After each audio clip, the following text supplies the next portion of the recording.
What's going on, guys? Eugene here, and let's talk about Crowfall.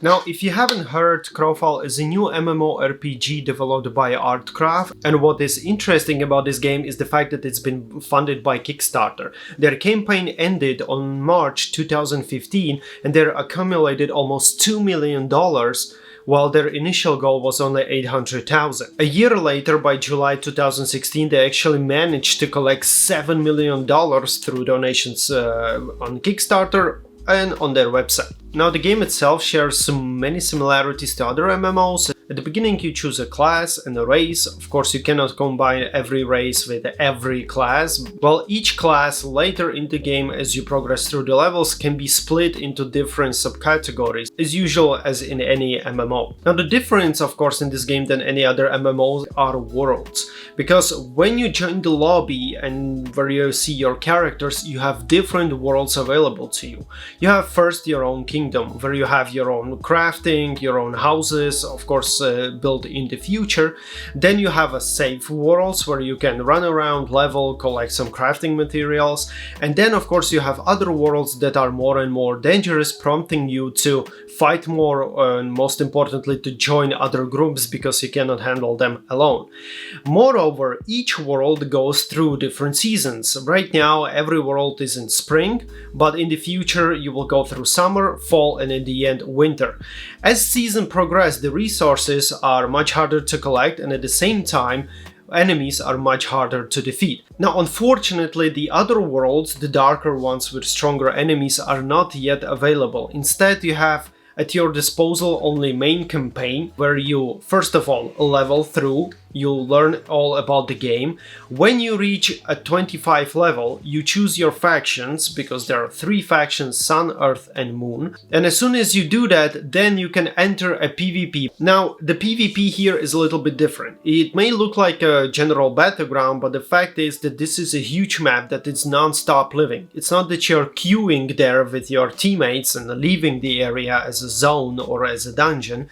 Instead, it is always available, but the forts that are always there can be captured only in a specific time. These times are always mentioned on the table sheet, and it will tell you when should you go either defend your own captured fort, or when you can go and attack enemy's fort for your own. Now, of course, besides PvP, there is promise on PvE, like raiding and dungeons. Unfortunately, I haven't encountered them. Only in a PvP area there was once a raid boss, which I believe is just a regular NPC running around, so you need a group of people to go and attack him. Moreover, this PvP never provided me with any gear, because here the most important thing of the whole game, or how to acquire gear, is in fact crafting. Yes, crafting is the most important aspect of this game, and thus being the most complicated one. Very important thing about the items is the fact that they all have durabilities, even your mounts. So, for example, you can ride around in wilderness, killing some monsters or killing some NPCs, and suddenly you cannot summon your mount because it got destroyed. That's a little bit weird, because you cannot craft a mount. So suddenly you're in the middle of the PvP area and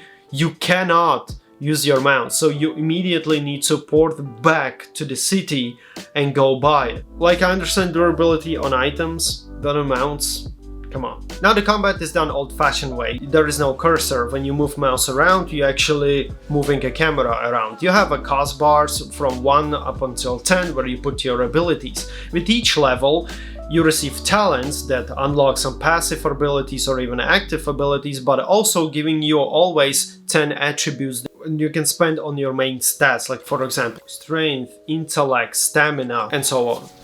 The social aspect is handled pretty easily in this game. You have a friends list, and at the same time you have a guild list. You can freely join any guild that you want. There is always a number of players that join this guild, and it always tells you the number of players that are currently online. At the same time, you have multiple chats. Now, the graphics of the games, of course, are not some high-end quality, but at the same time it's not low, it's somewhere mediocre, and it's quite good. But it does suffer from a lot of glitches or slowed rendering, where you, for example, go into the map or you go into the list of current events, but when you go away from it, it actually takes a while to switch back, because there is some rendering issues, I guess, or texture problems. Now, that's a general explanation or general talk about how the game is, but let's look at pros and cons.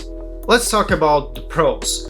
I must say the game is insanely intriguing, especially regarding the seasons, because you then understand that what is happening now will not be happening, let's say, during the summer or during the fall or winter. Also, when winter, the last season, ends, the worlds or campaigns are basically destroyed, you're returned to your own kingdom or to your own home, and then you're joining the new worlds that will appear. Or I actually don't know what will happen after winter, but already you're quite intrigued by this gameplay. It tells you that each end game will be different because the enemies will be harder, everything will be changed, resources is much harder to collect, and so you're non-stop urged to play the game to see what is happening. At the same time, the game looks nice, the combat system is also very well crafted, I must say. There are different classes, different races, and you even want to see what is happening to the lore and what will happen in the future. Me, as an ex-World of Warcraft player, I've tried many MMOs in my past and I've always played them for a little bit and I ditched them. This one was quite nice, and I actually spent a lot of time to get to the higher level or to the cap level and to play with other people.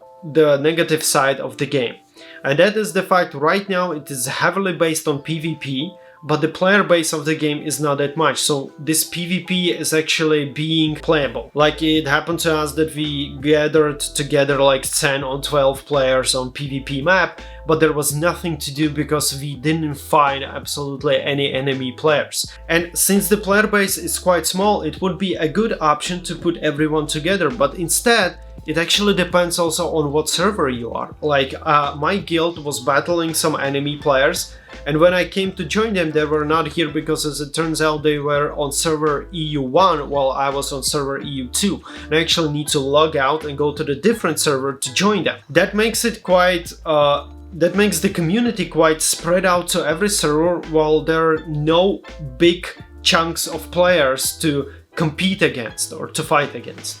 Second negative thing I must say is the fact that while we were 12 players, we actually had a huge issue to kill 2 other players. No matter how much we stunned them or put to sleep or just anyway crowd control them, they always woke up, they managed to run away, and they actually managed to even kill one of us. And like 12 players against 2 while they were the same level as my teammates is just insane. That makes me believe that there are already hackers. The other, of course, option is that it wasn't a cheater and the game is not actually well balanced, that one class can outsmart 12 other classes. If that's the case, then it's much worse than I expected, but I cannot judge because I don't know every class or I don't know what was happening at a particular moment. Another negative point I would say is a negative design. It looks a little bit too simple and at some points it's really glitching. And for example, map has a very cool feature.